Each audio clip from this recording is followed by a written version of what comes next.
Hi Telugu Thalapathy Vijay fans అందరికీ ఒక మాట. 2026 జనవరి 9 మన అన్న తలపతి విజయ్ది జననాయకన్ అనే మూవీ రిలీజ్ అవ్వాల్సిన డేట్ యాక్చువల్లీ. కానీ రానివ్వకుండా కావాలని కేసులు వేసి ఆపారు. కానీ ఒక్క విషయం గుర్తుపెట్టుకోండి, మన తలపతి అన్నకి ఈ కష్టాలన్నీ కొత్త ఏం కాదు.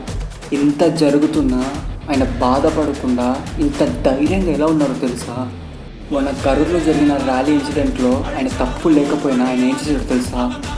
చనిపోయిన వాళ్ళ ఫ్యామిలీ వాళ్ళ ఇంటికి వెళ్ళి వాళ్ళ కాళ్ళ మీద పడి నన్ను క్షమించండి అని చెప్పి అడిగాడు.